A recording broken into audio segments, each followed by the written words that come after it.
Welcome everybody to Sonderling Inc, episode 27. I am your GM, Samalander. I have some players. Let's start with Mr. Intertooth. I am Intertooth. I'm playing a human rogue called Horgel.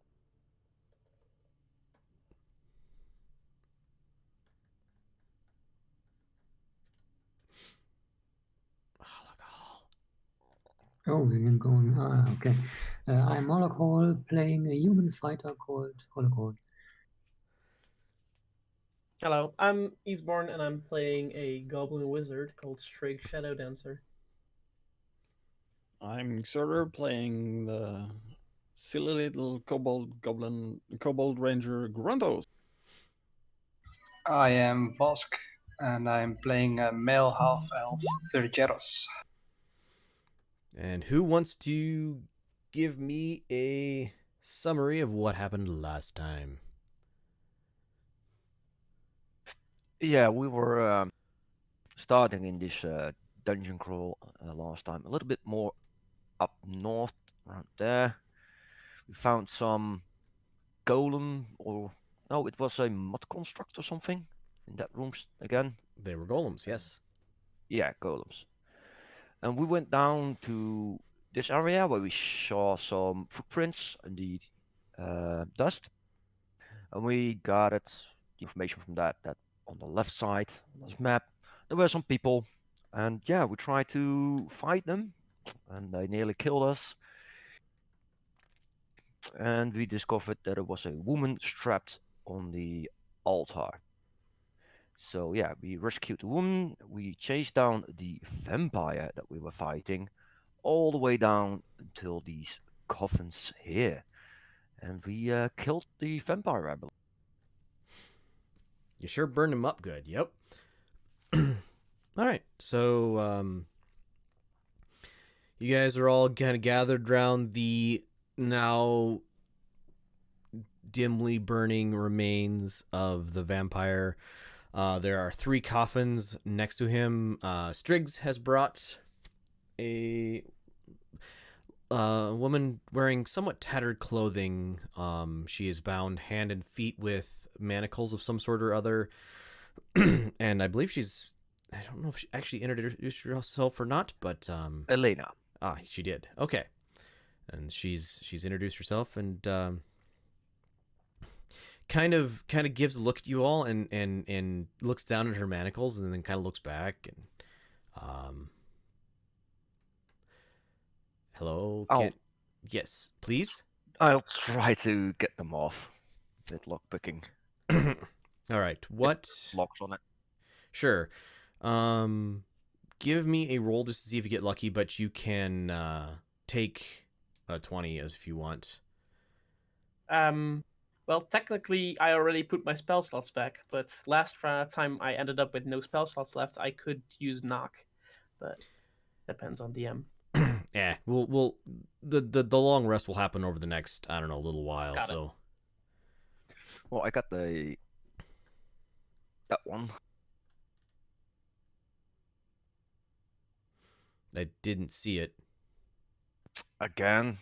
Yeah, What is it's that problem? being problematic again. Is it Then showing up to roll. you? Yeah, it's showing up to me. All right.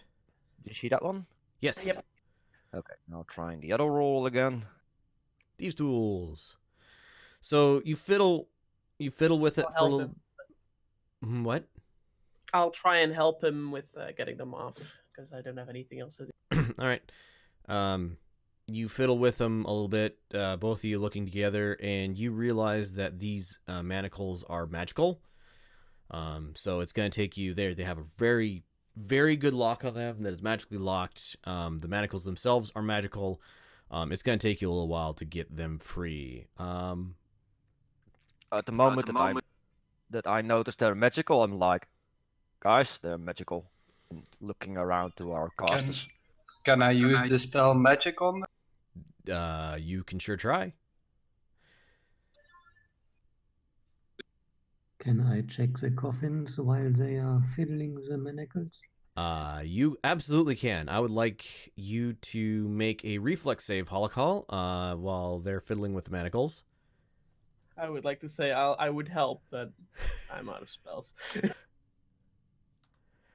I'm trying to roll here, but it doesn't show. That's not okay. So I got the first one was a 13 plus 9, 20. Okay, you could see them, but I can't see them. Okay. Yeah, I see the result, even though the number didn't show up. So 22 is plenty good enough. You see a sheet of paper attached to the coffin lid as you open it up, and you duck down. After reading in common, I prepared explosive runes today. So you and a large explosion goes off basically above your face, but you manage to duck down beneath the level of it before it goes off. The coffin lid is destroyed, and the interior of the coffin is now burning. Virtuos, you wanted to do dispel magic. Yes. All right. It's on the 3rd level. 3rd level or lower. 4th level or higher. Target makes an ability check using your spellcasting affinity. Make your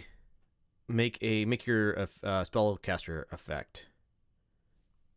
Where can I find that? Charisma. Yeah, it's your charisma plus. It's charisma plus something plus d20. Proficiency modifier. That sounds right. Is that it? No. If you go to your spells, right? Yes. It says spell attack bonus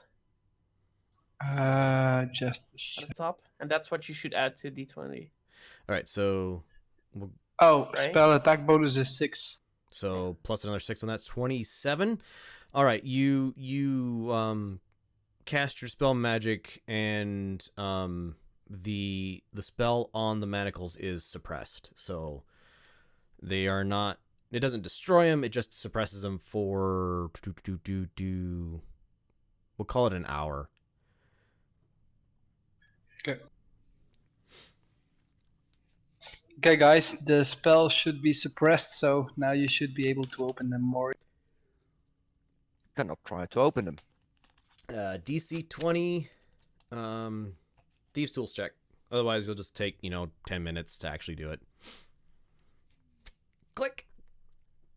The manacles fall off, or you manage. You're like, oh, okay, and you click the one, and you're like, oh, now I know how to do the other one. You click the other one. Elena, like her eyelids flicker closed, and she shudders a little bit, and she starts growing physically larger and larger, and pretty soon you are in the room with, well, it's a good thing she's so long, because she is technically a 3x3 square, but she is a I wish can I make this just I can.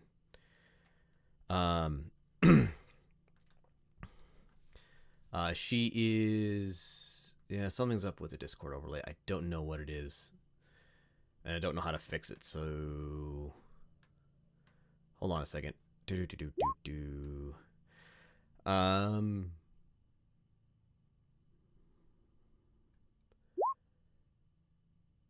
Discord, mute that. No, I'm gonna have to go. I would have to turn it off and turn it on. Anyway, so you guys are in the room with a huge black dragon. She turns around kind of cat-like in her own space, and then she heads out into the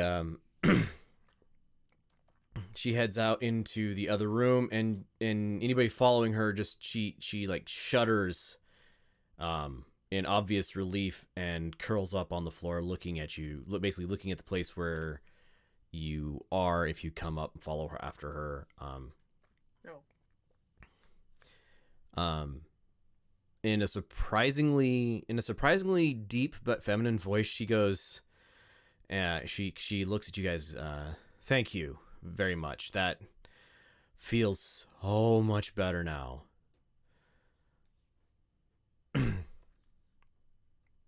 She became quite quick. Big. Grunthos is just staring at her, muttering. She's a big. Big eyes. Knowledge. Is there a dungeoneering skill anymore? No. Okay. Knowledge, nature. We'll go with nature. To think of what you know of dragons.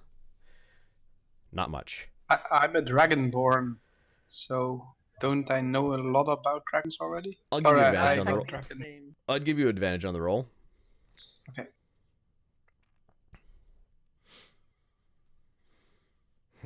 She's definitely a Which black one was it? dragon. Nature.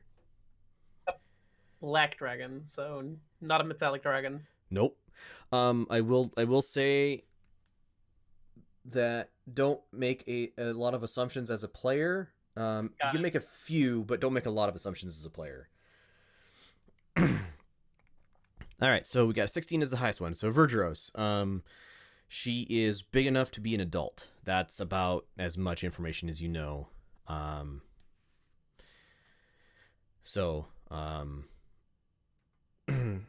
She kind of shakes herself and looks at all of you and says, "So, what brings you here? Not that I'm complaining." I got rumors that there was an Iron Seeker here. Just head starts swiveling around. She kind of cocks her head a little bit at you. Iron Seeker, I don't know what that is, but she shudders. There was a vampire instead. Can I ask what they were doing with you? Or what he was doing with you?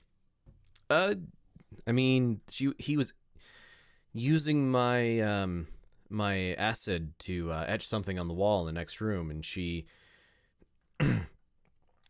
kind of moves to one of the doors, and then she just casually puts her back into it and rips open a hole large enough for her to. She's again, the best way I can describe it is like a cat, where she can fit through a hole that seems smaller than it's possible for something of her bulk to fit through, but she rips the door, rips some rocks out of it, and moves into the next room.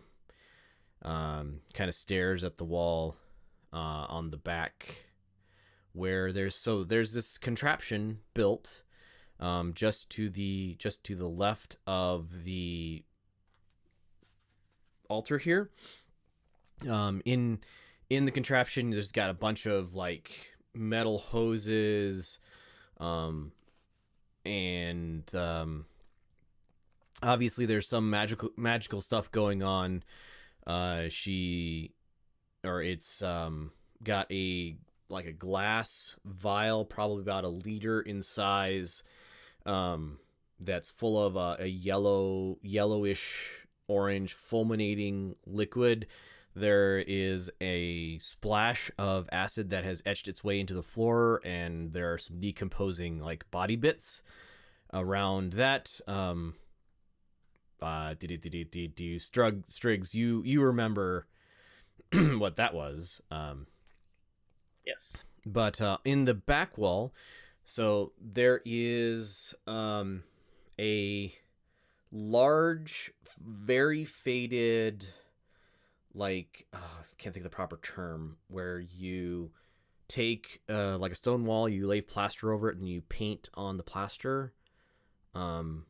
Fresco? Yes, fresco. Thank you. So there's a large fresco, but it's very, very faded. Looks very old.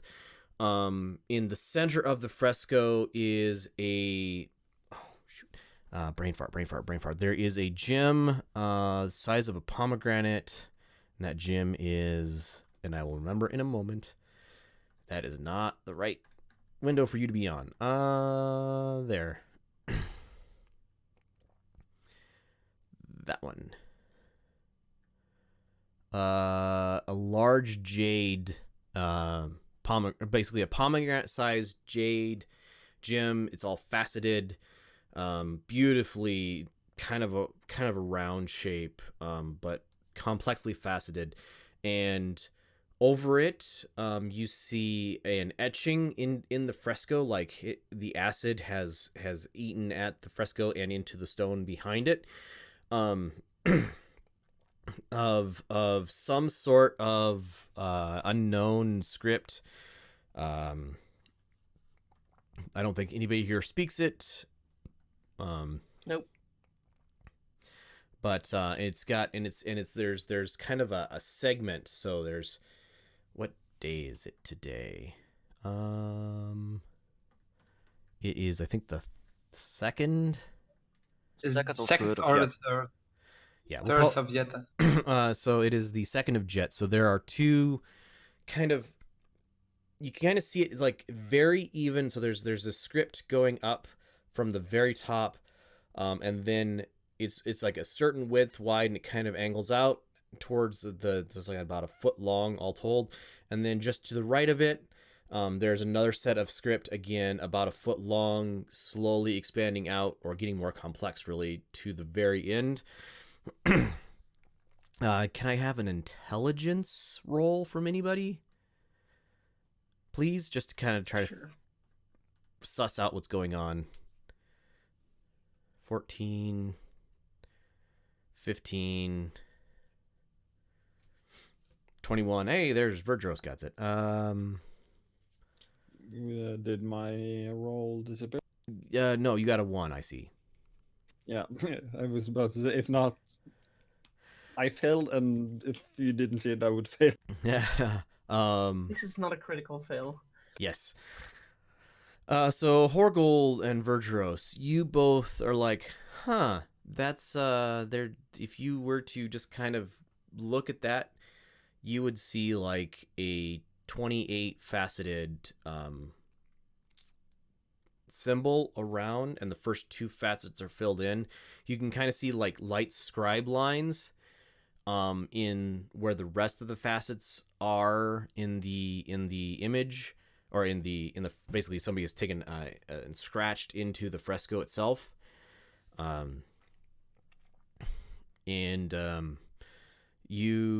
Everybody who got a 10 or higher, so everybody but Grunthos, you can kind of see that the stone was behind a piece. There's basically a little pieces of plaster on the ground at just kind of at the foot, and it looks like there's enough plaster that the stone was covered with plaster, basically.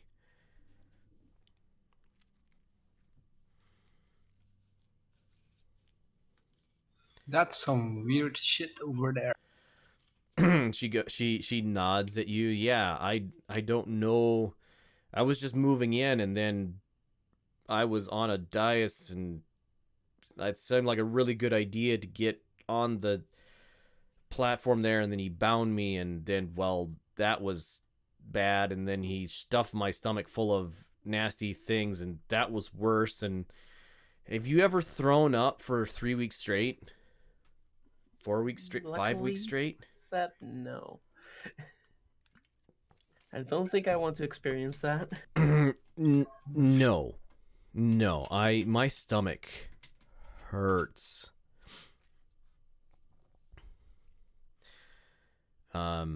She reaches over to the mechanical device and just starts pulling at it. And like, this thing is like intricately, like the arm is like intricately made so that you can freely move the tip of it where you want it to go, and if you let go of it, it'll stay there.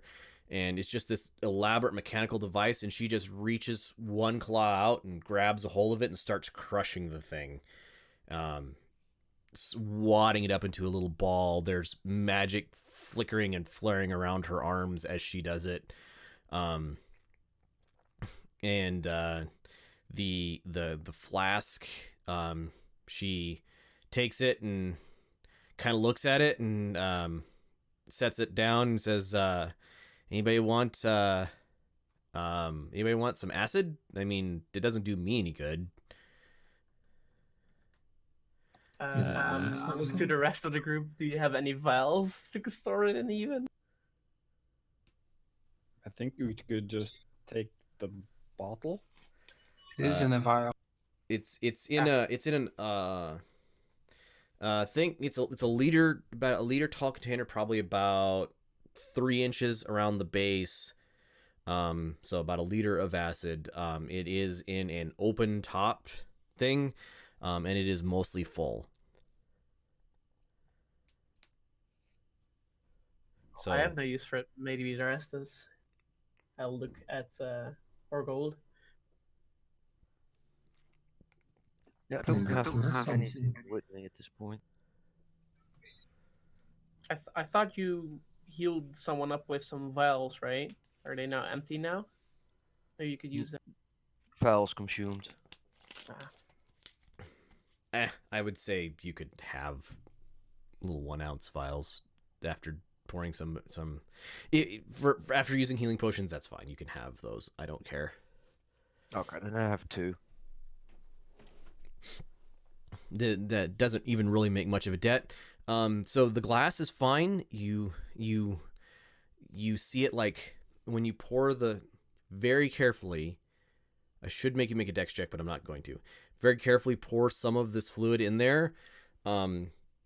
The like glass like etches on the inside. It's fine, but like anything that was remnant inside there is etched. And if you put a cork stopper on the top like you're used to, you see the like cork slowly dissolving from the bottom up. That's not gonna work. You think you need either a magically enhanced metal or a glass stopper to actually contain this.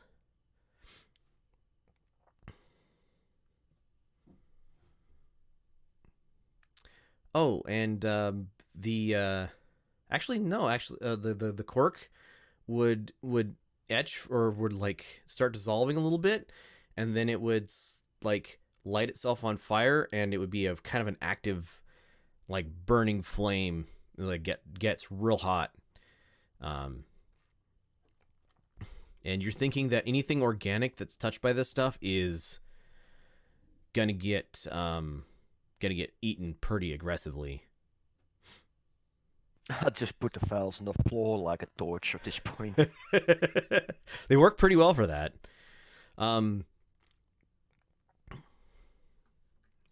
We'll find some use for it. Well, she smiles entirely, a very large grin. You realize some of the grins you've seen in the past are the size of this grin, although now it doesn't look like there's too many teeth because the head is proportional to the number of teeth that she has. Although the head as well, she's huge. A head about the size of one of you guys, like as 5 or 6 feet long. There are still entirely too many teeth, really. She looks around at you guys and says, "Well, I guess welcome to my lair. I moved in a month and a half ago." So that's 3 weeks you've been caught by the vampire? I think so. I mean, what actually? It's Jet something or other, right? I think second of Jet. The guy said something about he started yesterday. He was setting up the day before. He said something about when now that Jet is here, he can actually start his actual work. Wait, you could understand him, or he was speaking to me in, well, Draconic. He heard him speak Elf. I don't speak any exotic languages, so. He talked to once he started etching, like the first hour of the first day, a bunch of like zombies showed up, and he just kind of hissed at them. They wandered off, but then whites started showing up, and will-o'-the-wisps and wraiths and who knows what all else. Those he spoke to in a language I didn't understand. Very, very nasty, very guttural. But yeah, no, he definitely could speak common. he didn't. He was very interested in telling me what specifically he had. Well, not really even what he had in plan. Just talking me through, like, okay, so now we're gonna put you up on the thing, and now we're gonna do this, and yeah, I don't. Maybe he charmed you. He was just suggesting things so That- you would do him. That seems accurate. I mean, as soon as he definitely hit me with something, because I was, moving stuff in the like the barrels in the other room, and all of a sudden I was just, sitting doe-eyed on the floor, back in human form, and he put the manacles on me, and then he moved me to the thing, and then no, bad, all bad. She shudders again. She kind of flexes her wings. Wings fully outspread kind of fill this room, and then she pulls herself back together a bit and looks around at you guys. Sounds horrible. It's it's fairly obvious that she can easily see you guys even without any extra light. But yeah, no, that wasn't fun. I don't know. I don't know. I hadn't even had a chance to like get this place how I wanted it. I wanted to dig out the next room and make it into a nice pond, and then and she kind of ducks around the corner and back into this room, and she pops open one of the fish barrels. Oh god. And it is intensely powerfully smelling, and she takes a big like whiff in, and she's like, "Oh, yeah, it's so good. Okay, that's." I quickly moved back to the other room, closed the door behind. She makes kind of a happy sound, and then she puts the lid back on the thing, and she rejoins you back in this main room, or back in this aisle room. She's kind of, at this point, all of these pieces of like all these benches and stuff are mostly old, rotted, and she's kind of swept them just by being in this room. She kind of has pushed them up into the corners of the room, and she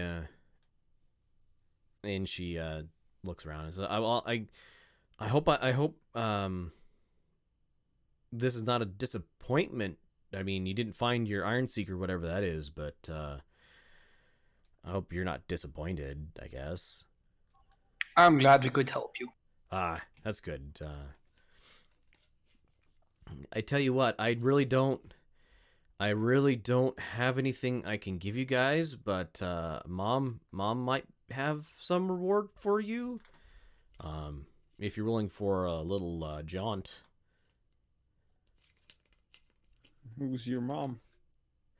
She kind of smiles at you, and she says, Natasha is actually, some couple of you I think know her. I think I recognize a couple of your faces. I mean, humans, they so short-lived, but Oh god. I know the reference, but my character doesn't. Those of you. Okay, so Horgold and Holic, you're like all of the things line up and the puzzle pieces all fit together, and you go, "Oh yeah, I recognize who that is." Not Natasha. Natasha you know well enough, but you know who Elena is. The rest of you, knowledge, nobility with it'd be disadvantage for you, Grunthos. It would be just a flat roll for anybody else. History or intelligence? Nobility. I think there's nobility. No, there isn't. There's no people group thingies. Okay, hold on. Let me look at his character sheet. Religion, history. History. Yeah, Religion, probably Religion, history nature. then. Knowledge, history. Yes, since there's no nobility anymore. I've been rolling 14 this entire time. Why? So bad. 14 is just under a hard clear of ability check. So Oh god. Grethos always rolls bad on unimportant rolls, always rolls great on important rolls. Not the neither her name nor Natasha have triggered any memories for the rest of you. But she goes, oh, question for you. Did you keep the manacles, Horgold? I did. Okay, good. So she looks around. So I think this place is secured. At least there's no vampire left.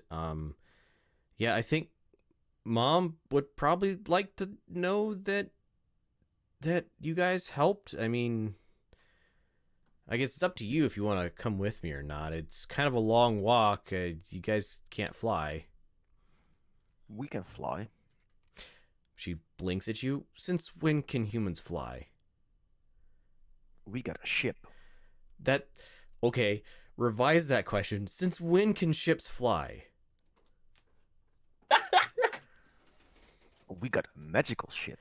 Oh, okay, fair. She kind of rubs her face a little bit. That tracks. All right. Yeah, I'll just secure here, and we can head. All right. Who are you messaging? What are you messaging? I'm messaging Elena, and maybe we're gonna do this in a side. Sure. Hold on a second. Let me hop into the sidebar.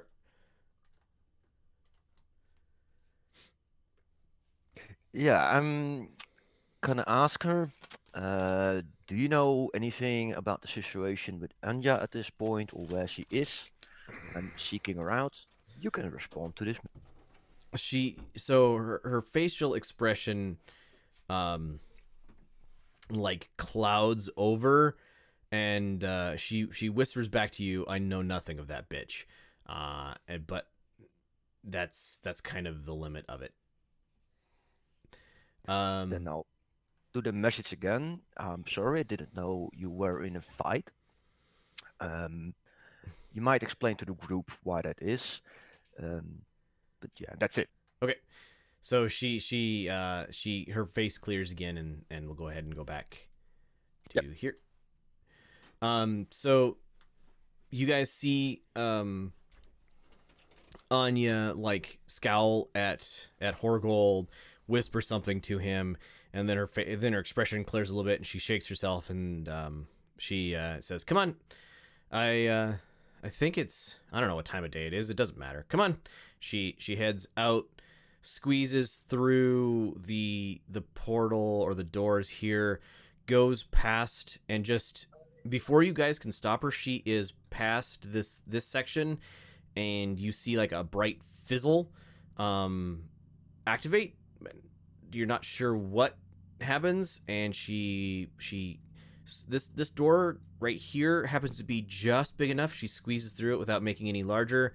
She goes through the open door, and she's out through the ceiling, and she's up onto the, I don't know, roof. Question before I leave. Is burnt vampire worth something? Knowledge religion? Knowledge religion. Or knowledge... What else would be good? Let me look at your sheet.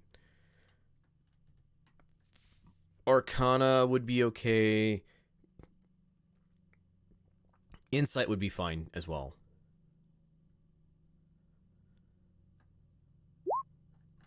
No. You don't know.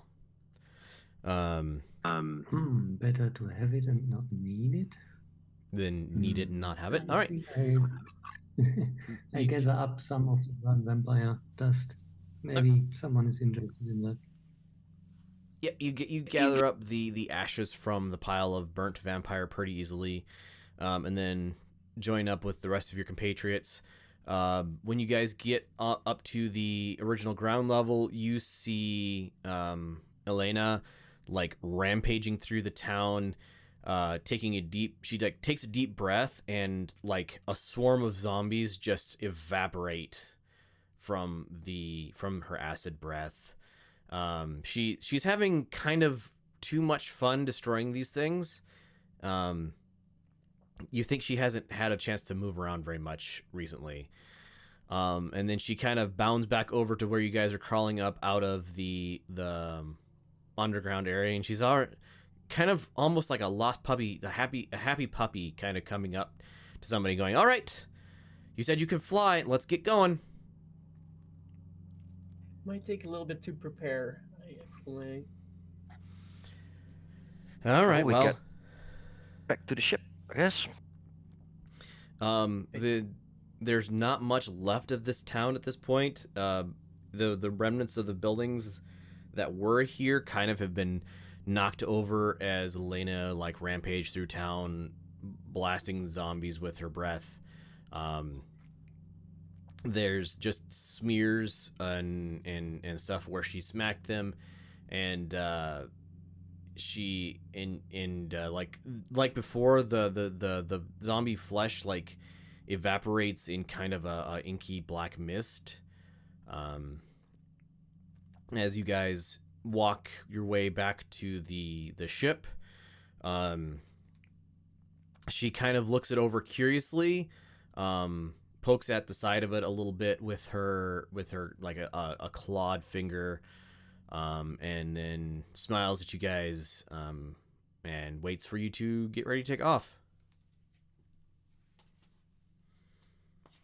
Rentos just hobbles up onto the control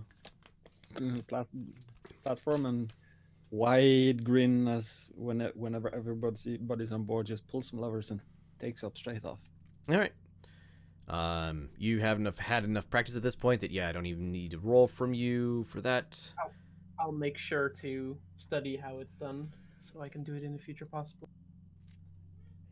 Yeah. If he lets me, of course. It's an open thing, so I don't know that he can really hide it from you necessarily. Well, I will not try to be sneaky, and if he says to turn away, I'll turn away. Right. Just a big grin on the little dragonling's face. All right, So you guys. I'll just observe. You guys. Is a grin a good thing or a bad thing? It was dark down there. We've got sky again. Speaking of sky, it's kind of a overcast, I think, evening at this point. You guys have no trouble lifting off. There's no like nothing fighting you, and you fly off to the southeast. And I should actually bring up the other map. So I don't have a map loaded onto Roll20 yet for this, but we're gonna open up Wonderdraft. And you guys are gonna have to see it on the Twitch channel, so I can kind of show you where we're actually going, because I've got open. This one. Haha. Open, please. There we go. So zoom into about that much. Do a shout when we can look. Wonder why I can't see anything. Oh, it's right. Middle click. Haha. There we go. So yep, you guys can go ahead and look. At the Fancy. Yeah. Wonderdraft looks way more nicer than the Roll20. That's because I've put a little time into it, and it's a lot more powerful. But so you guys are currently, I don't have a good way to like outline an area, but you guys are currently kind of in the borderlands between the Emerald Forest and the Great Fen. So this place is a bunch of pine, not really pine swamp, but piney wet land, fairly high elevation, but relatively damp lands. She takes off and starts flying to the south right east question mark starts flying to the southeast, and you guys are pretty quick to notice a river flowing below you, and you fly probably overnight and into the next morning. And she's starting to, she like is so happy to be flying that she doesn't want to stop, but you can tell she's tiring.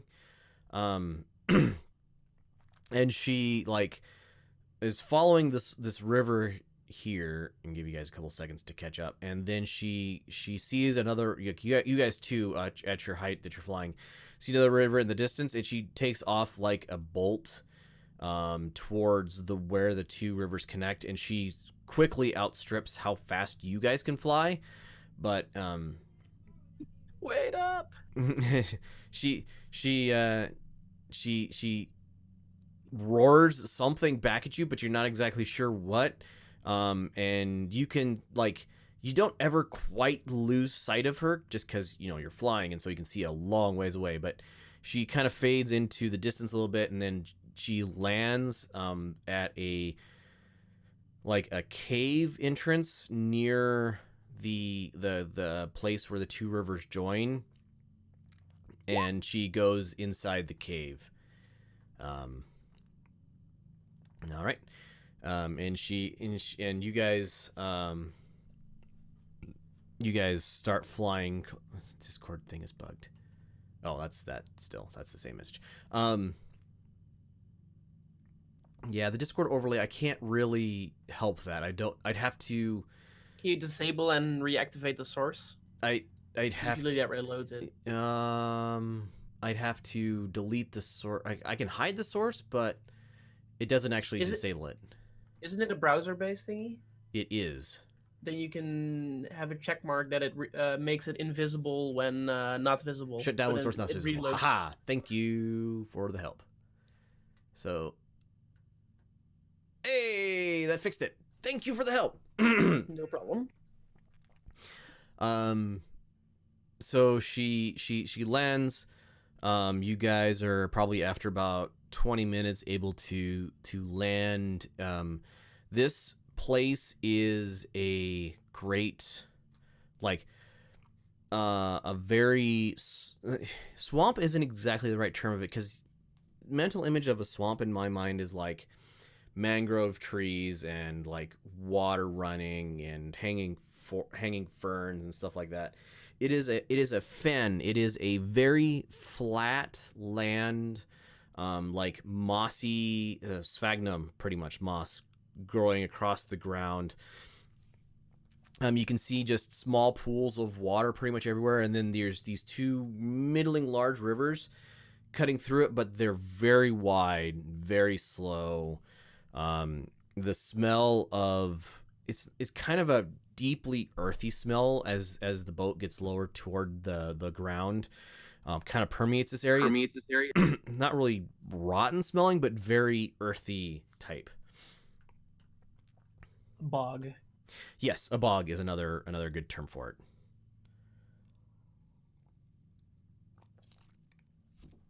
And there's a large cave entrance leading underground. Where do you guys land at? Ocean, or ocean, on the river, on the ground? Do you just hover there and scared? Is the ground safe to land on? You won't know until you try. Well, can we look for like a rocky part of the ground? Because, you know, rock is hard. There's a little bit of rock around the cave entrance. Not a lot. I wouldn't land very close to the cave because we don't know what's in there. Well, Two just went in dragons. there. Yeah, basically 2 dragons. Okay, we know what's in there, but I still wouldn't land too close. I'll Well, do we probably- spot any like dry areas near of ground, I, not that I, blur I like. would counter that with, do we see any visibly very wet, almost pond-like area? The rivers are as close as you get to pond-like.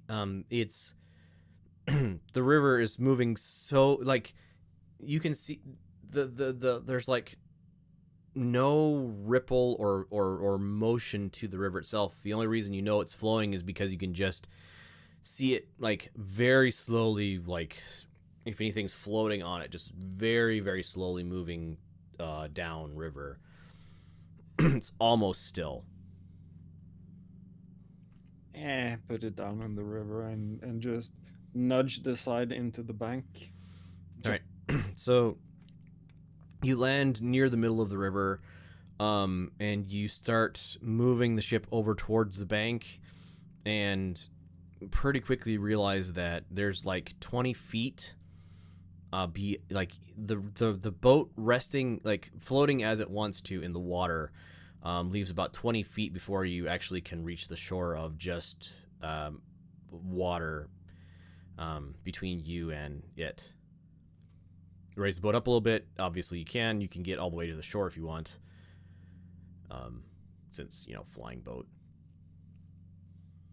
Yeah, just put the boat at the edge and just gently plant the keel into the soil.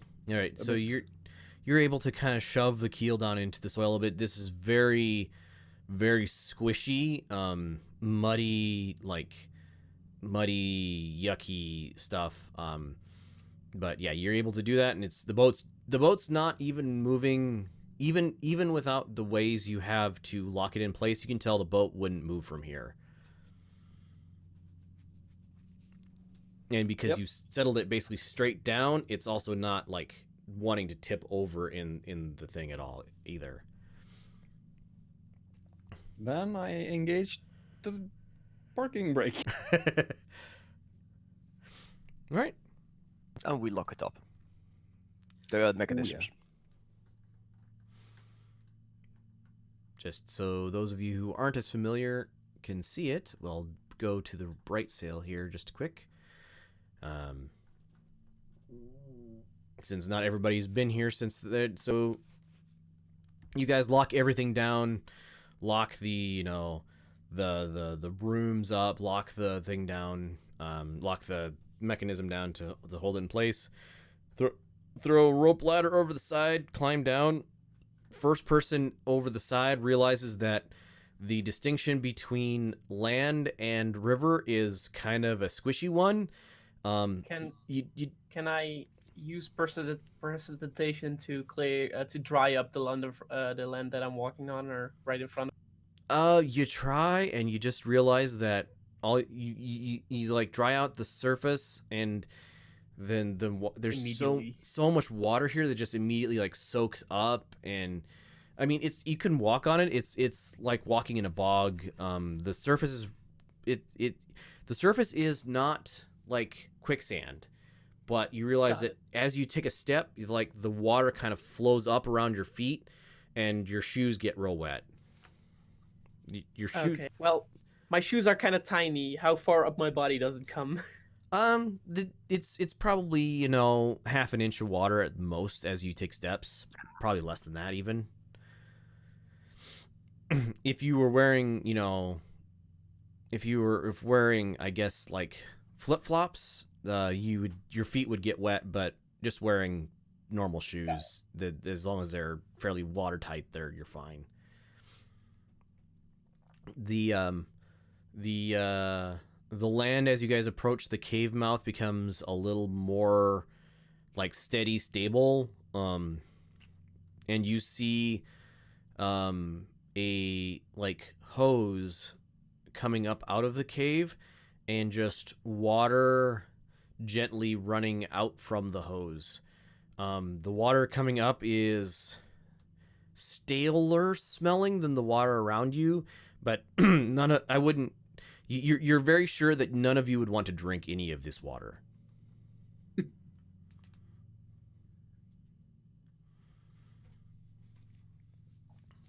Well, let's head in. Who got light? I'll cast dancing lights around us and let it follow us. It's a cantrip. All right. I can see in dark, so I see everything. I see it in dark as well, but to help our fellow humans. I can't do anything of that, so yeah. As you guys enter the dancing lights, like you enter in here, and they're like sconces along the walls, and your dancing lights kind of get a little bit dimmer, and two of the sconces light up. And as you walk in a little further, two more sconces light up. Your dancing lights get a little dimmer.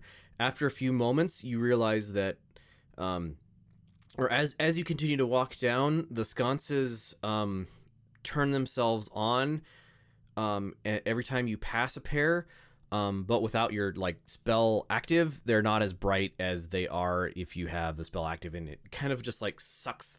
It feels like it's sucking the light out of them, but it's easy to, or it's dimly lit without your dancing lights. Anywhere you have dancing, like every time you cast dancing lights and it lights up, then it's like bright. Obviously these are some sort of magical torch sun rod type thing, but aimed more at dim light rather than like bright light. It's not daylight spell. No.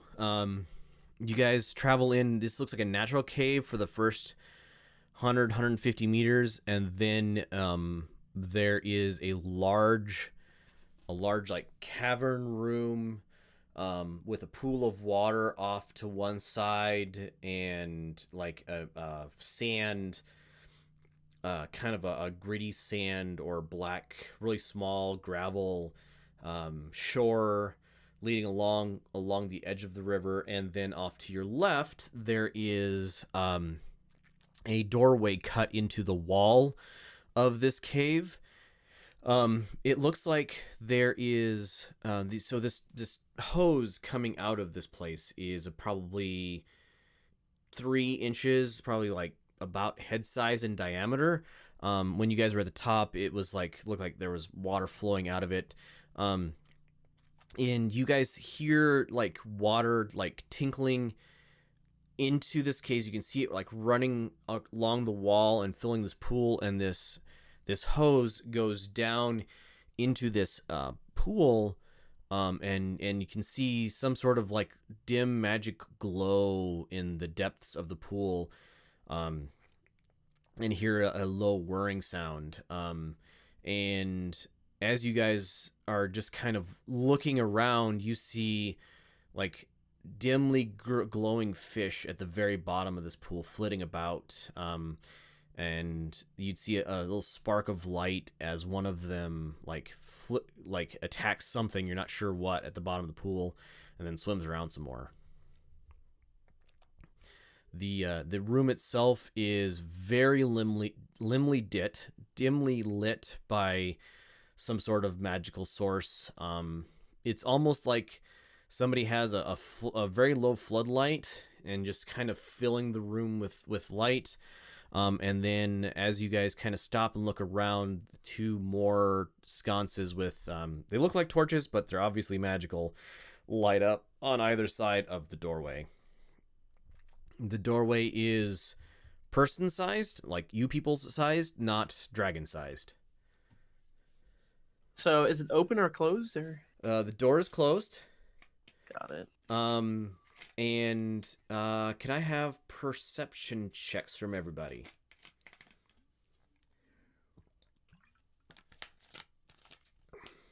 Eastmore and Horgold both get it. Figuros as well, I think. Verdros as well. Yep, I didn't see his off the top, but I did now. Hollow Call as well. Only Grunthos has below.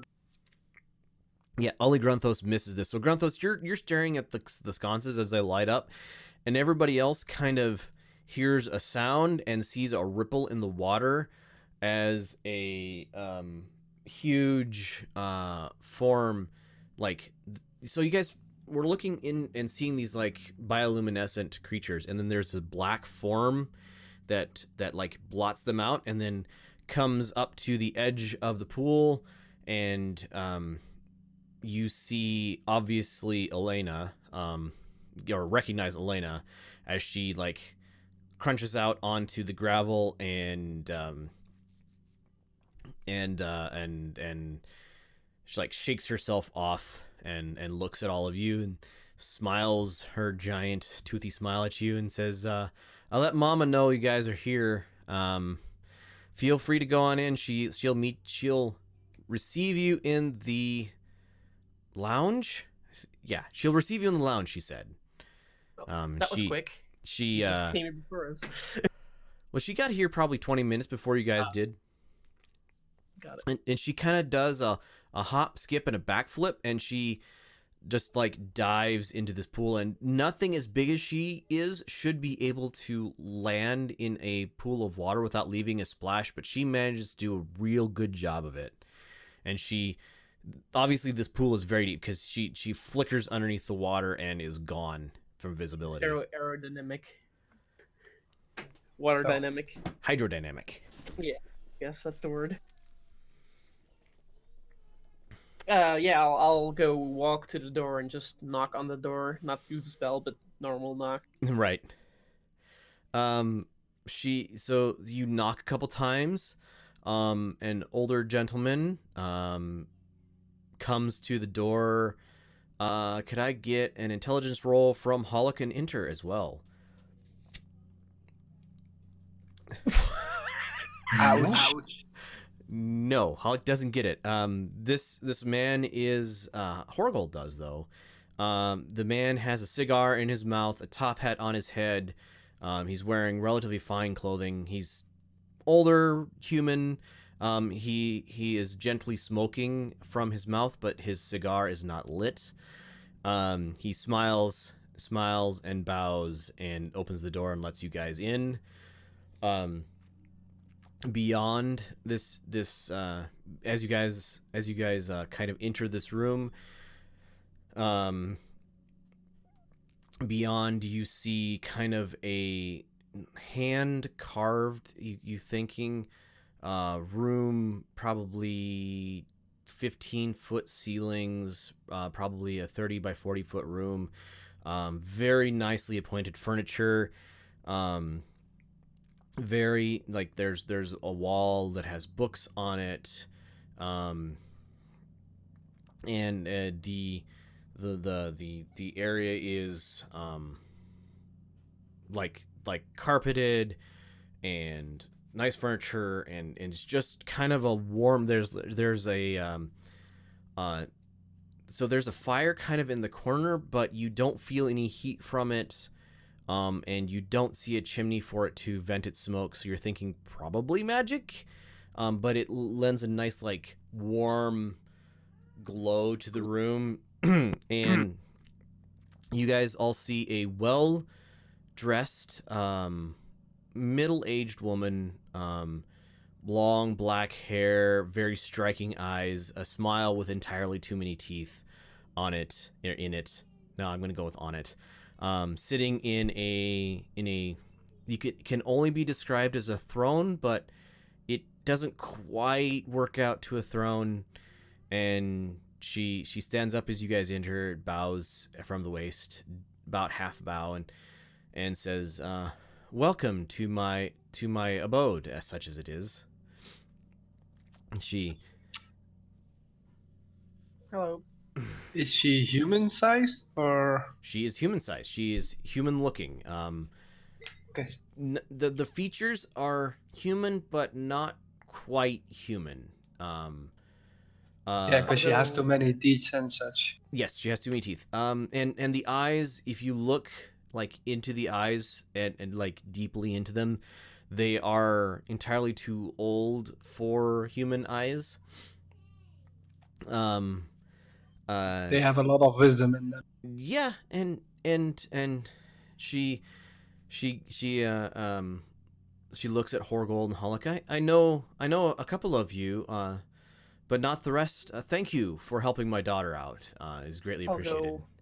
walk up to her and introduce myself. Hello, my name is Striggs. She smiles down, kind of half crouches to get more down to your level, and she smiles at you. Welcome, little goblin. It is good to have you here. Striggs, you say? Yes. Thank you. It's a fine place. She chuckles. Well, it's nothing upon my last home, but it will suffice for now. Who was the last one into the room? That would be me. All right, Verdros, you enter the room the last. The man,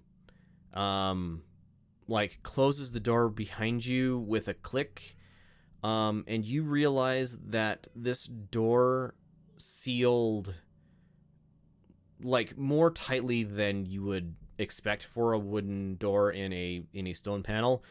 And he kind of the smoking man kind of looks at you, and his grin gets a little bigger, and he gives you a wink, puts a hand on your shoulder, and then walks past you into through a door and into another room. And Natasha smiles at you, says, I don't know what reward I can give you other than my thanks and my support. But I do have a job, perhaps.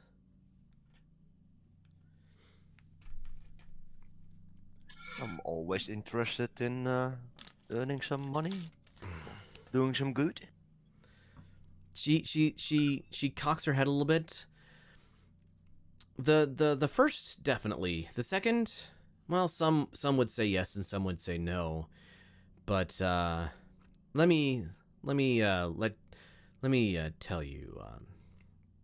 So she sits down and motions for you guys to sit. The furniture is like comfortable. There's a couple of armchairs, probably a couch, all kind of focused around the fire.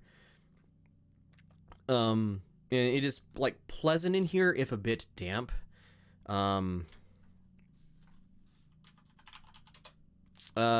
It is comforting, if a bit damp. And she goes, as some of you know, somewhere between 1 and 2 years ago, I lost my home of many years. When a whelp attempted to kick me out, and yeah, well, a couple of you know the story. She looks at Horgold and Hollock. If you want to hear more about it, I suggest you or if the rest of you would like to hear more about it, I suggest you ask your friends. I do not wish to live in the past, though. I am looking for a new home. This, she kind of points around, is or was my childhood home, but it is not what I want in my later life. It is not. I do not want to live in a hole in the ground in the middle of a fen, in the middle of nowhere, near no peoples. I mean, my husband, she motions at the closed door, was kind enough to follow me, but otherwise, I have but my daughters around, and well, Elena's first foray into establishing her own place went shockingly well. You can tell the bit of sarcasm in her voice. Well, I mean, she does have the area right now. A little bit of renovating, and I think I'm sure it will be fine. Fine. It's not the great home, but I mean, she'll make it hers. Now that there's no vampire there, apparently there was a vampire there. She didn't really tell me much other than to say that you guys had been a great help and that she really needed to go for a swim. She does not want to be, she could not join us because she did not want to be human right now, if that makes sense. She wants to live a free life, I guess, with nature. Well, she's been tied up for 3 weeks as a human. I don't blame her.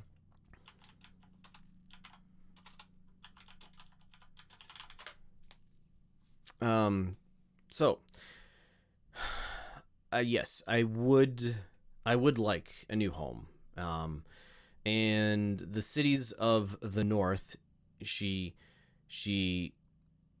like kind of points to a wall, and you guys see actually a wood etching of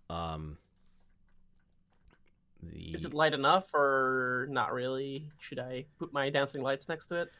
This room is fairly well lit. You guys can see fairly easily. She points to a woodcut of the northern continent, the what you guys are familiar with. Basically, the map that I have up on the stream right now. She says the cities of the north are pretty well claimed by those who claim them, and I do not wish to fight a war that I may or may not win. And so... So you want an entire territory to go with it, I guess? Then? Yes, and rent a house somewhere around. She chuckles. I want a land where I want a city that I can populate with peoples and organize trade, and there is such a place. It's slightly occupied as of right now, though, and I do not feel confident in my ability to clear the area out, but you guys helped my daughter. I have heard tales of some of you helping out against other great threats to the peoples of this earth.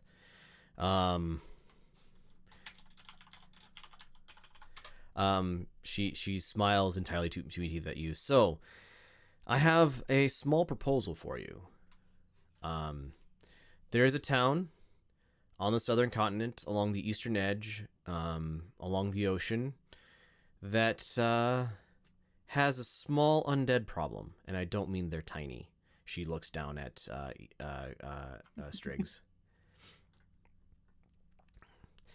Just a small undead problem. There's only a few. She counts. She kind of you can tell she's kind of mentally counting. 10, maybe 20,000 of them. I'm sure it's fine. That's quite a few. Could I get a knowledge history from everybody, please? History? Yes. Fitting. Ding. Horgold knows everything. So does Striggs. Hollick and Grunthos know nothing. Virgeros, what's your? She's implying with a 14, implying the city of Ook on the southern continent, which you know has lots of undead. Horgold with a 19, you know that is like teeming with undead, and occasionally ships full of the undead will travel to other parts of the world, basically pirate raiding, taking live people and creatures back with them, and you're thinking from there. Striggs, which I need Eastbourne you to change your name to your character's name at some point. But, sorry. Yeah. There we go. There we go. So much better. Striggs, you are like, oh. So you know, that this city of Ook was a city of probably 80 or 100,000 peoples, some maybe 200 years ago, that fell, and there was you're pretty sure, you're not 100% certain because nobody's seen him, but what the history The history that you know says that a necromancer or possibly a shoot. I've definitely Lich. read this in a history book in the library I worked at. Yep. So a necromancer, either a very powerful necromancer or possibly a lich, basically annihilated the town and turned everybody into teeming undead. And occasionally raids of peoples will go, like an army will go and assault this town to try to take it back. But the never able to completely wipe out all of the undead. And after, 10 or 20 years, the place is teeming with undead again. You're thinking the history book you read said the last raid was about 15 years ago. Relatively able to like wipe stuff out. But she looks around at you guys and smiles at you and says, "Yes, I am talking of Ook. I think, however, I have knowledge of the thing that controls them, their leader, their king, what have you. I think I know what his phylactery is. I do not need a team of people to. I do not need an army, or rather, she thinks for a minute. I do need an army. I don't need an army to wipe out the town. I need a team of people who can go in, destroy the phylactery, destroy the creature, or at least hurt the creature, and then get back out." Yeah, basically, if we destroy, can I tell that in game? I don't know what a phylactery is, what it does. History with a 23. Yes, you know what a phylactery is and does. So yeah. She is basically confirming the thought that this is a lich. Yep. And liches cannot be destroyed unless their phylactery is destroyed. Correct. She looks Special item for the lich, basically. Yeah. She smiles at you all. You will be. How does Granthos know that? And Granthos doesn't. No, how did he know that it was called Ook with you? Oh, I think he watched my my stream that I had when I was making the world map. If I had to guess, because right there, go ahead and zoom into about that much. Nope, more than that. So if you guys look at the stream now, oh, there you go. Yeah. So, and I need to get this map like turned into a JPEG and made into thing. But yeah, Ook.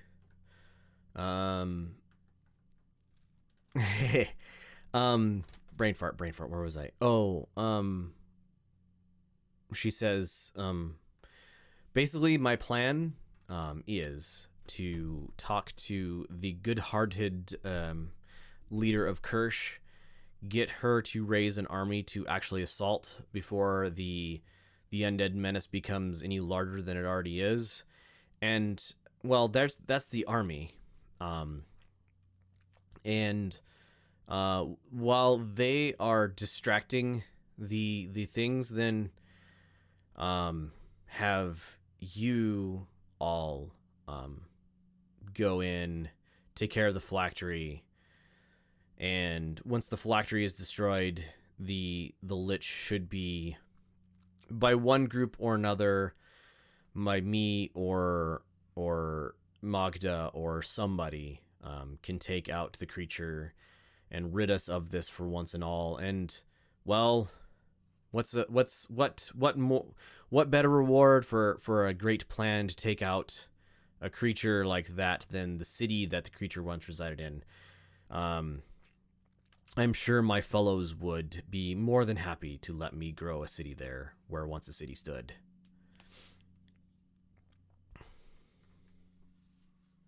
Yeah, I would assume so.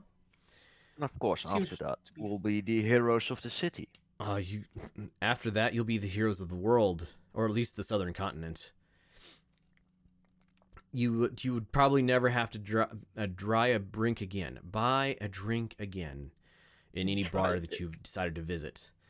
Sam, I have a question. Yes, but give me an intelligence roll.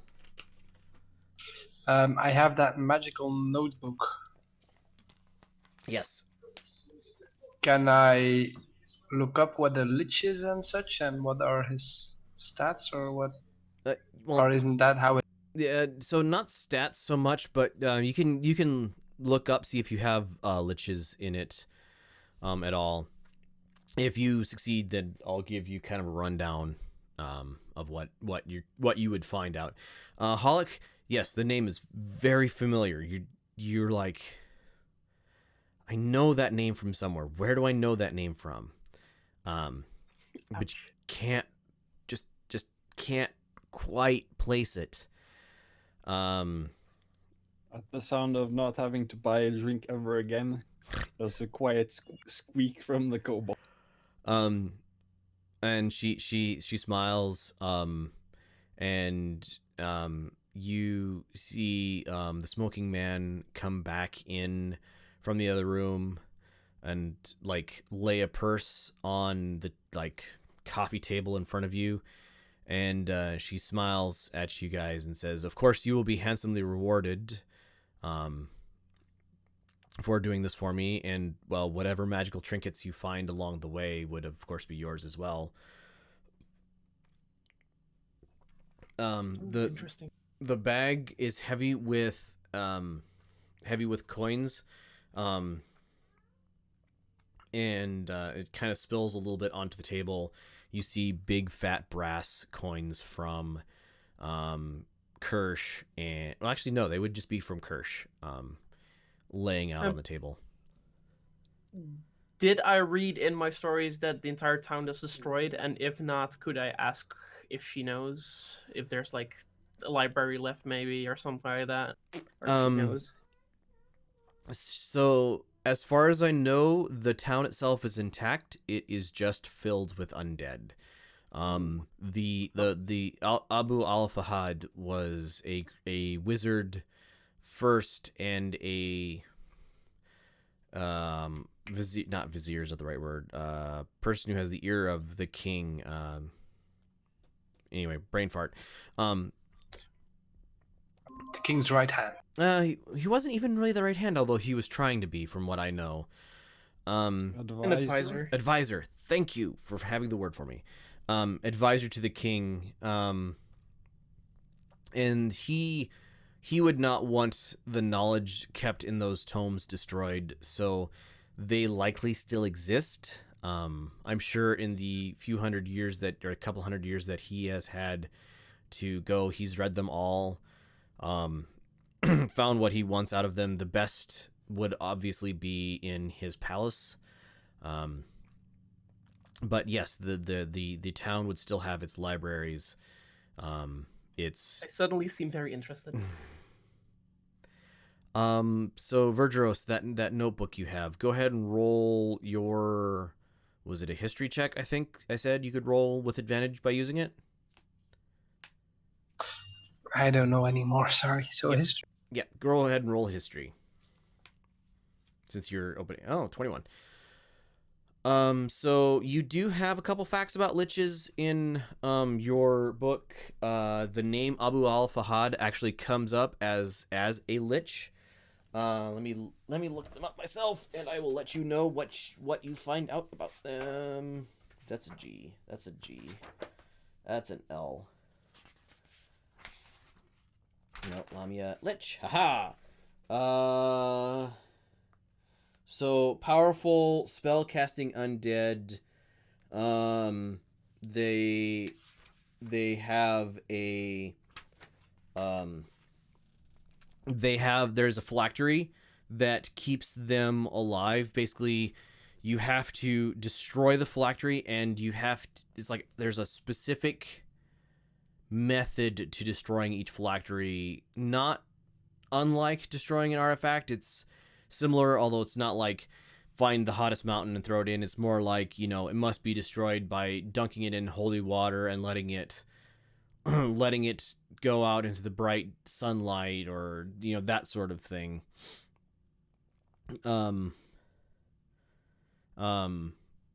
But yeah, powerful spellcasting undead.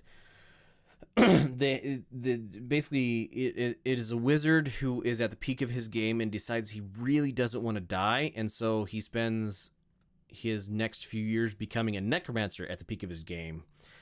And at the final when he thinks he has it figured out, he makes his phylactery and then kills himself in like a ritual manner. And if he succeeds at killing himself, he becomes a lich.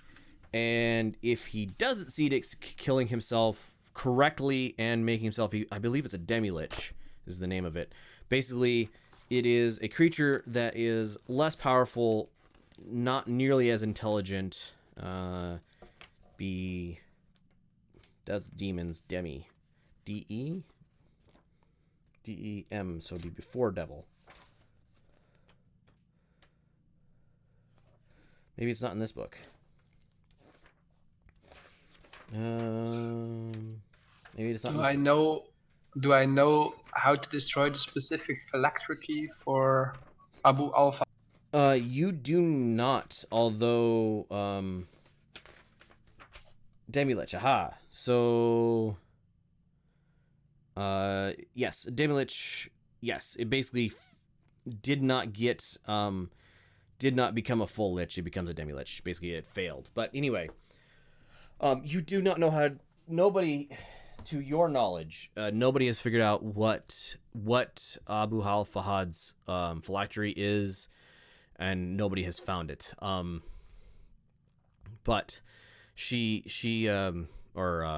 Natasha smiles, and she has said that she thinks she knows what it is and how to destroy it.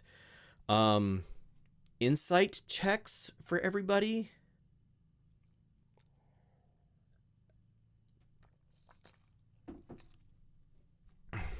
17, 14. Definitely not Hollock or Grunthos. Striggs, you're a little skeptical just because of nobody's gotten it from now. Horgold and Vergeros, you believe that she believes this.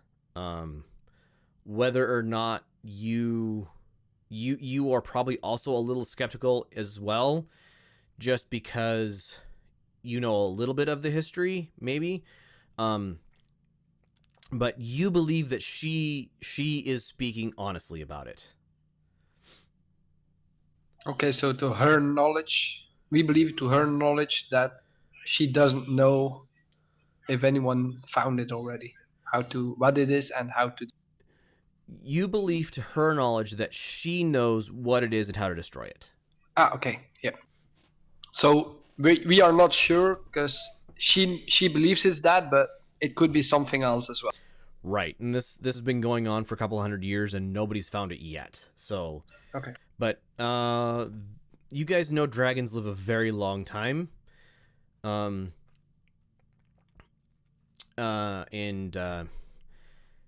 smoking man comes into the room. The smoke coming out of his mouth is a very sulfurous, minerally smoke. He takes the cigar out of his mouth. His mouth stops smoking when he does so. And he sets it in a tray table beside you. He has a voice. He looks at all of you. He has a voice that is boomingly deep, like James Earl Jones, really intensely bass, very full voice. And he says to you, yes, I think I know what it is. I do know that if it is what I think it is, I I nor any other dragon could ever touch it, and this is why we would need the assistance of such as you to actually help us out. So probably we need to find the item first, Bowen, or not? He smiles at you. Yes, you would need to find the item first. We think it is in his palace in the dungeons beneath it. The other possibility is in the home that he once had. We are very confident that there is an ankh made of brass, enchanted heavily, in a location where there was once an ankh of gold kept. I would like a history check from everybody, please. Very hard. Holy. No. Oh God. Hey, Strig's good enough. Hey, I'm a history buff. Yeah, me too. Okay, so Strig's, the Ankh of Gold mentioned, triggers a memory for you, in the year, let's see if I can actually bring up my history over here and actually point at a specific year. In the year 6301, or no, First of Emerald. No, yes, in the year 6300, a group of 4 people, or 3, you're not 100% sure, attacked Abu al-Fahad in his home and stole an ankh made of gold from him. He when they told the tale later,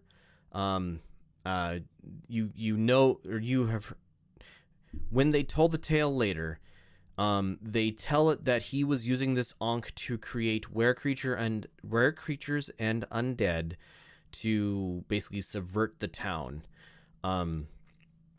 So he fell from grace in that when it was discovered what happened to him, when the great bard, what is his name? Oh shoot, my brain just farted.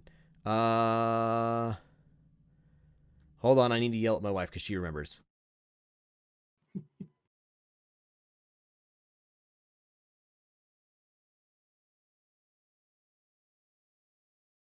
What is that? Keen mind?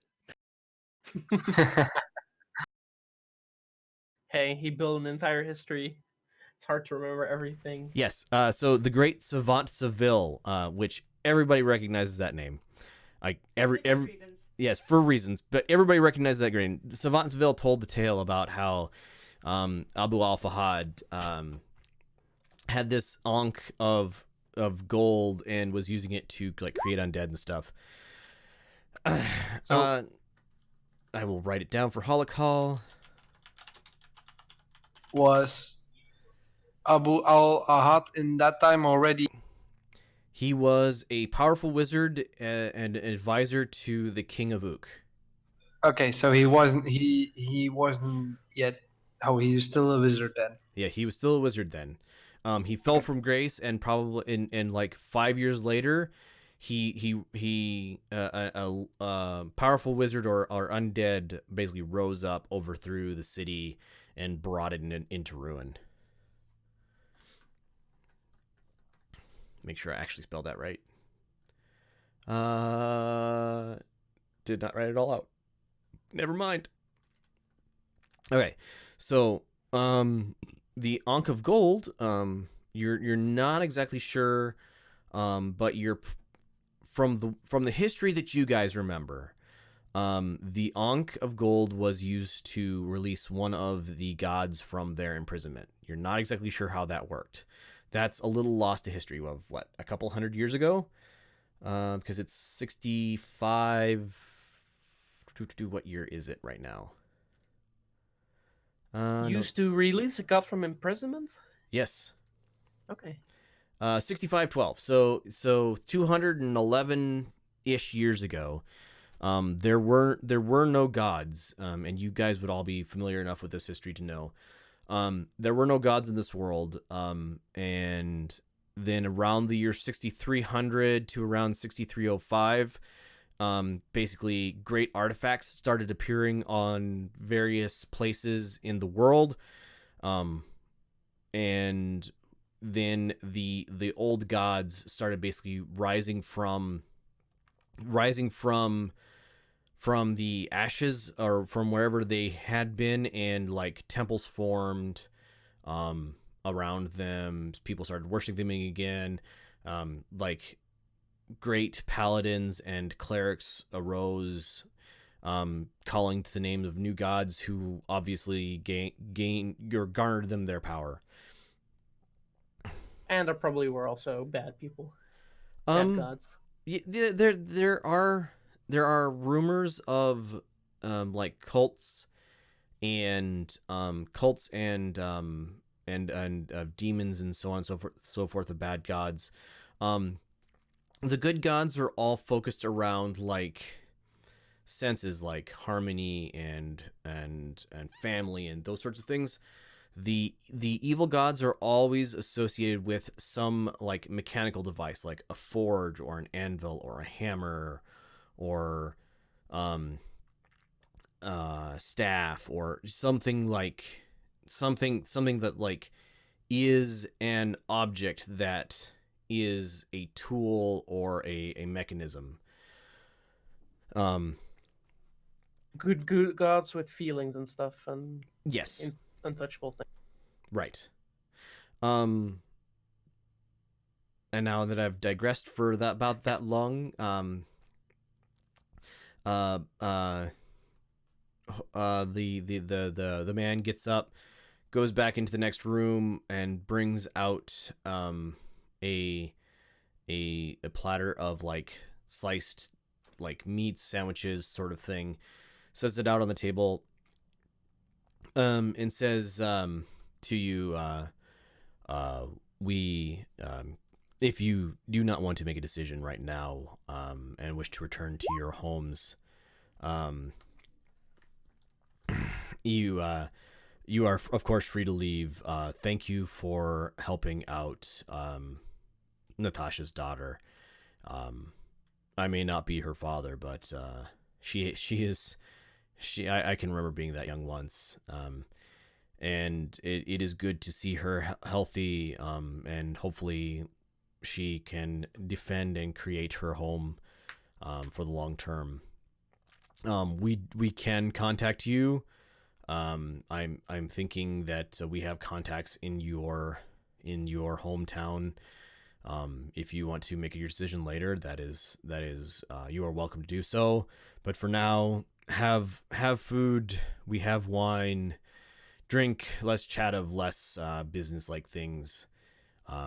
It's been what, about a year? He kind of thinks about a year since I've seen many of you, or any of you. So it would be good to catch up on what you guys are, what you have been doing, what has been going on with you. I want to ask for a favor, if I'm not too bold. I know you dragons have some power. He smiles, entirely too many teeth at you, and yes, he says yes, a little bit. Some of us has inflicted some, I don't know, some wisps and stuff that we encountered that, well, lowers our constitution, our availability a bit. Maybe you can restore that? He thinks for a minute, and nods, and heads back into a back room. And he comes back out with the scroll, and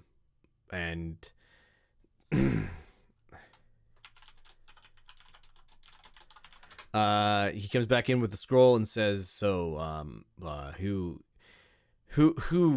requires aid?"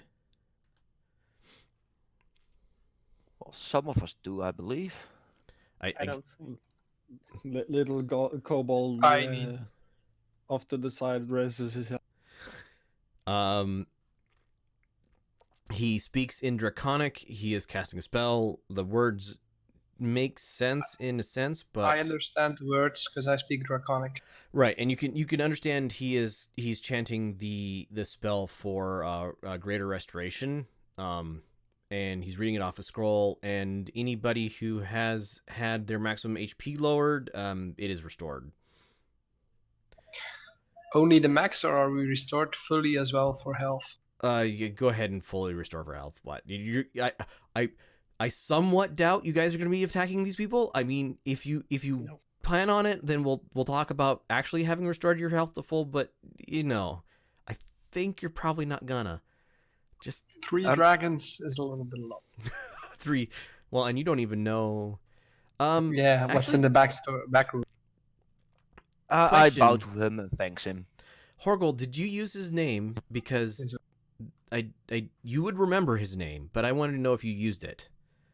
Owen, yes. Okay, Vergeros. That name Yes. is like, you're like, oh yeah, that's like my great grandpa, and you're like, when you have that shot go through your head of like that name is a family name, you think it's like where your ancestry comes from. You look at him and he smiles way more teeth than any mouth should have at you. Ooh, nice. I say hi. he just chuckles that like deep barrel chested chuckle. All right. So pleasant. Bow, thank him, and just half nervously tiptoe over to the food and start digging.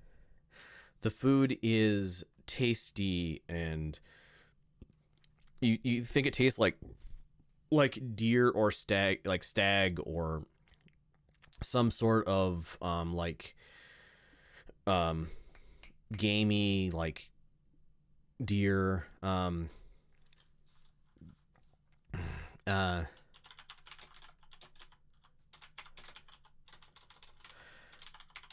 DDDD. So it's like got like cucumber pickles on it, and it's like a preserved or whatever meat, and it's got just a little bit of mustard, and it's just like that contrast of this the dark bread and the salty smoky meat and the mustard, and it's just a very pleasant bite. Couple of bites per sandwich. Bowen has in fact taken one of his sandwiches while you guys kind of gather around the food, eating it himself. There are just jugs, like short jugs of wine, obvious now underneath the table. He gets one out, uncorks it, pours it into a glass, drinks it.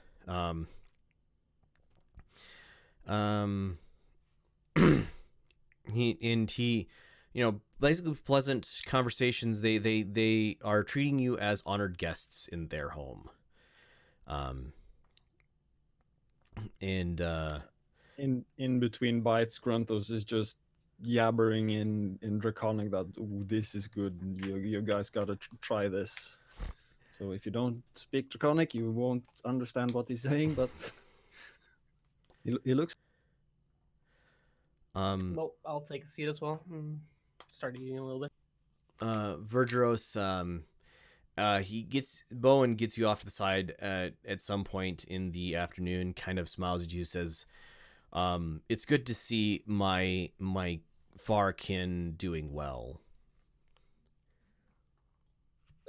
I'm glad you are doing well as well. I didn't know where you were, or I haven't heard of you before. Where you went afterwards?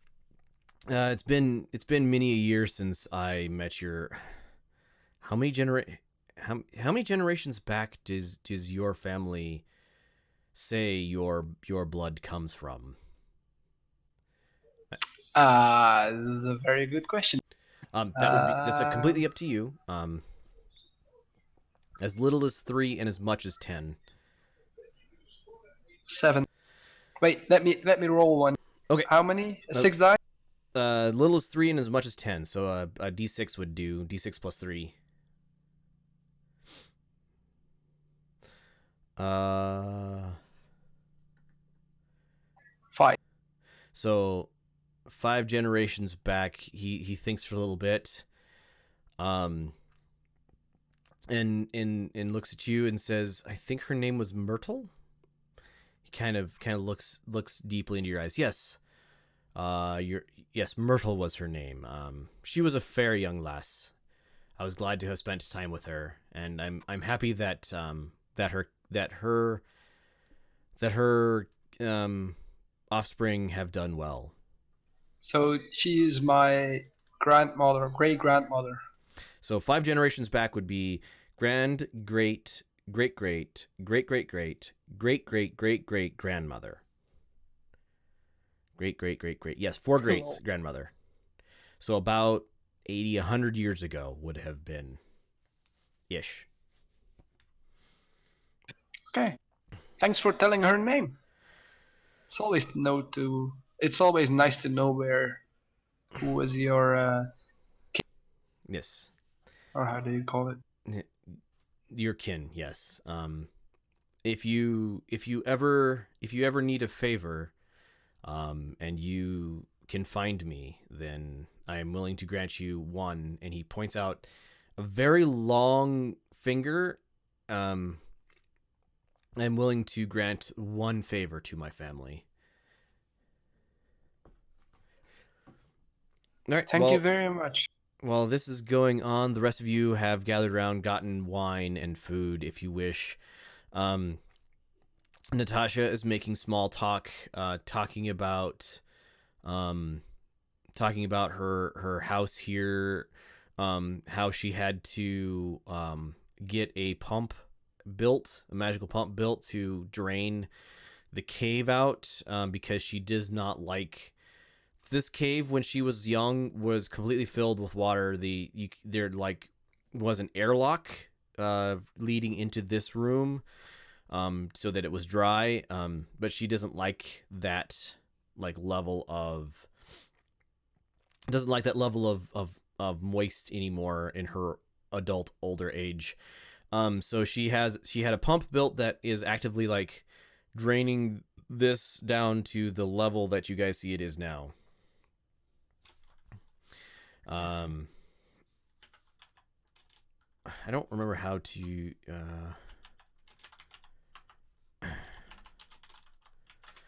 there we go. So she talks about, the engineering of the magic device and needing to get bigger and bigger pipes to actually start draining this place out, and how she has to go every few months and go down and reload the pump with a little iron, or basically an iron coin, to keep it running and active. But she seems, really pleased by what it has done to dry this place out. Wait, just for reference, right? Iron was silver, right? Iron or was is that titanium? 10 times platinum. Oh, that's platinum. Sorry. Thank you. You're welcome. Yep. Got it. So you guys finish your meal, spend a pleasant afternoon chatting with a couple of dragons whose power you do not have a fathom of. And eventually Bowen opens the front door, and politely but ushers you guys out and says, please think upon our proposal. We would, and he has made sure that one of you, probably Hollock, has the bag of coins in his hand, or in your hand. He says, please think on our proposal. If you ever want to get in contact with us, just start asking around, and mention Natasha's name, and we will have a contact for you in Orkland. But you are welcome to come back here at any time. make sure that we know you plan on arriving though before you get here. You do not want to wake a cranky dragon. It's we bite first and ask questions later. As you guys head out of the and again, that entirely too many teeth to grin. As you guys head out, you see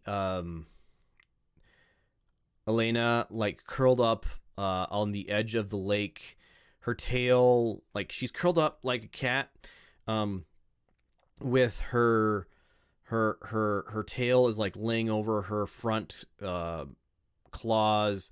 Her head's kind of resting on it, chin just above water level, and she is quietly snoring into the lake. Not drowning, I hope. From what you guys know, black dragons can breathe air, water as well as air.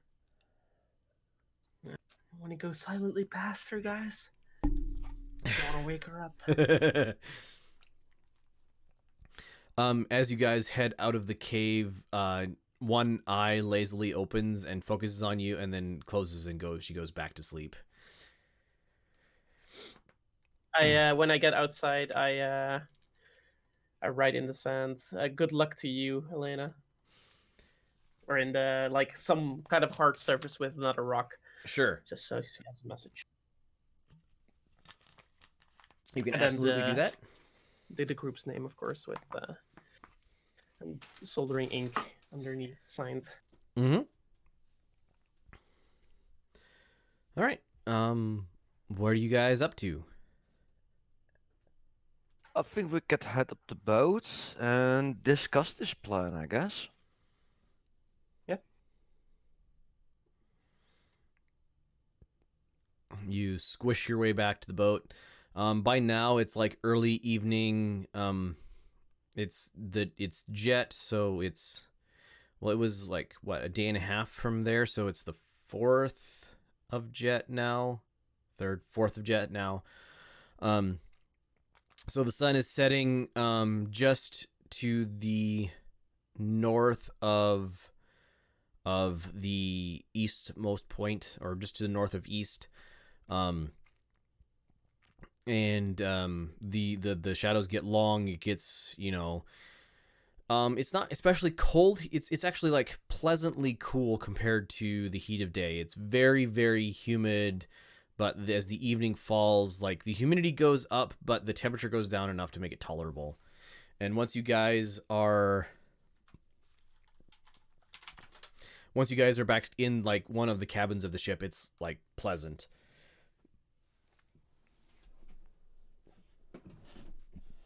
So, guys, what do you think? Should we take this offer? We ought to get it going.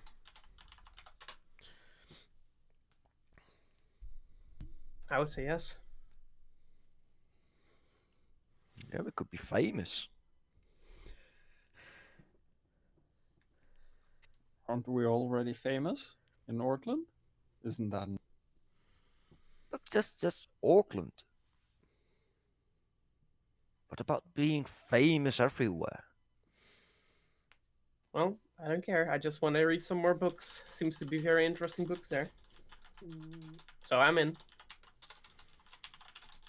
I just want to know how everything. I've never been there, so yeah. I'm in. Duggo. Some nightlife. Yeah. Definitely hear like either dogs or coyotes or wolves in the distance. Like a 1,000 million bugs singing in the night. Yeah, I know. So we first need to find the thing that destroys his what's it called again? Yeah. Phylactery. Phylactery. I'll explain everyone what if I didn't. At some point I did. I will explain to everyone as well what I read inside of my book about it, so that it has a specific way to be destroyed and such.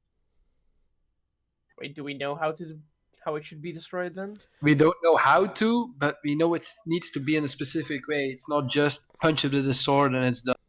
Did you ask them? She No. Oh, sorry. Yeah, so Natasha did say there was a brass ankh, Yes, that's right. and it needs to be, as far as she is aware, it needs to be moved outside of the environs of Ook, basically more than 50 miles from the place where it is found. And then it needs to be, okay, so what is it? My brain just reset. The phylactery. Yeah. So so brass is made of copper and what? Gold or tin? Not gold. Right? Is it tin? Tin or zinc? I think zinc. No, either zinc. one of- So Zinc, yes. Copper and zinc. zinc. So tin and brass make bronze. Tin and copper make bronze. Zinc and copper make brass. So those of you with knowledge of holy things know that you need zinc powder in water and a blessing to make holy water. So it needs to, what you need to do is take this thing, what she thinks you need to do, I should be specific, is take the Ankh more than 50 miles from the city and then basically coat it with a layer of zinc that has been rendered out of boiled holy water. So you take holy water, you boil it until the zinc that was part of the casting of the holy water spell is reconcentrated out. You basically put the zinc from this around it, put it into a crucible, and then fire the crucible in any sort of very hot fire. Basically hot enough fire to melt a brass object. Okay. Got it. So that's what she thinks. So she thinks she knows what the phylactery is, and that's how she thinks you destroy it. The specific location of the phylactery, she thought it could be either in his home, where the original Ankh of gold was discovered, or it could be in the castle where he currently resides in the dungeon area. You don't know which it is, and there is likely fake ones around. So any good lich doesn't have just one, like the phylactery they have isn't just they have it in one place and it is always there sort of thing. He would need it in a place of power for him, so it has to be somewhere that is special to him. But it could be either of those places would count as special to him, and he likely has basically fake ones that are magically would tell him if somebody has stolen it, sort of thing. That's the information she had. You guys could probably find out more information from. So if I bring back the world map, go ahead and take a look at this. I need to get this onto the main world map since we're traveling, possibly going to be traveling worldwide. You're thinking that the library in Takwiden or this unnamed city would have possibly more information, but there are undead vampires, wights who haven't eaten recently, a couple of other ones who can basically pass as human, and so you don't know if you go to, say, Takwiden, you don't know, there might be spies basically for the lich there. She's again, this is information she would have told you. And you don't know if there's false information planted, but the information in Takwiden and this other city, which I need to get named. I should have Moo name that city. Anyway, that's digressing again. Information there is likely to be better unless it is been planted and is bad. Make sense? Yes. So it's better to check it and double check it via another way. But check if it's To not be sure being it's- altered. Right. Yeah. Because for how long has the Lich been there? 100 years or 200 years? He rose to power, or he took over in 6305 was the and it you don't know if he was nobody knows if he was a Lich then or if he became a Lich later. Got it. And it is currently 6513. Got it. All right. So I think I'm gonna go ahead and call it there. You guys can think about it, and we can get back. We can pick up right where we left off next time. So, thank you everybody for watching. It's been great having you here. This game will be picking up again next weekend. I'll try to get the world map in a place where you guys can like get a better view of it than on my stream. Thank you everybody for watching. It has been great having you here. Bye.